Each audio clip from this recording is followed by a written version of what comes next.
बोला बोला गणेश भगवान की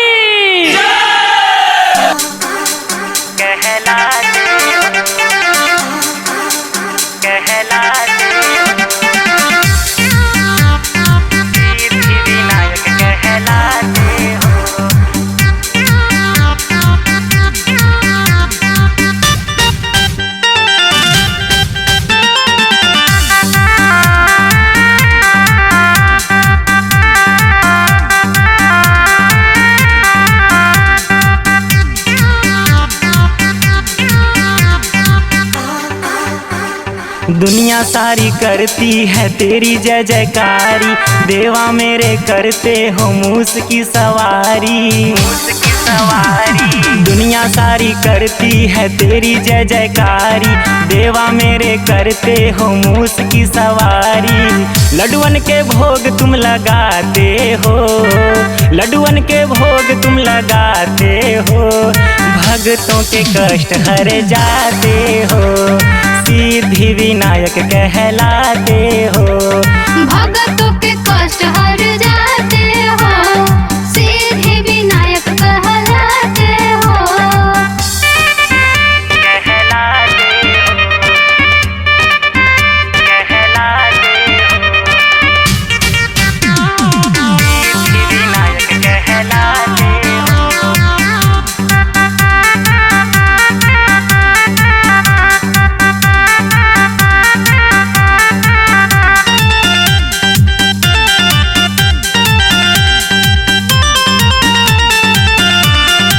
रूप अनोखा है लगते हो प्यारा, प्रभु गुणगान करूं मैं भी तुम्हारा, प्रभु गुणगान करूं मैं भी तुम्हारा।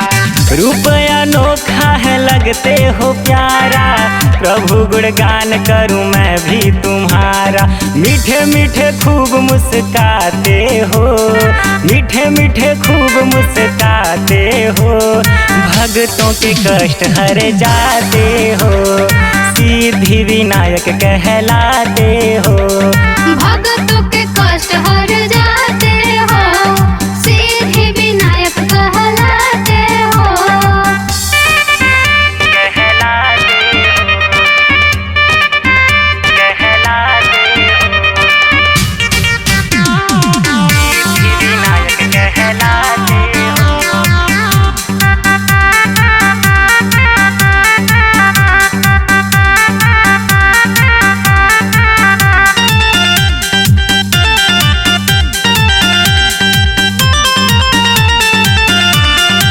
सौरभ राजन करते हैं अभिनंदन, द्वारे पधारो मेरे ओ गौरी नंदन, द्वारे पधारो मेरे ओ गौरी नंदन।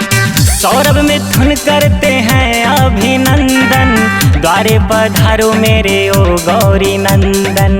मांगे जो सब दे जाते हो, मांगे जो सब दे जाते हो, भक्तों के कष्ट हर जाते हो, सिद्धि विनायक कहलाते हो।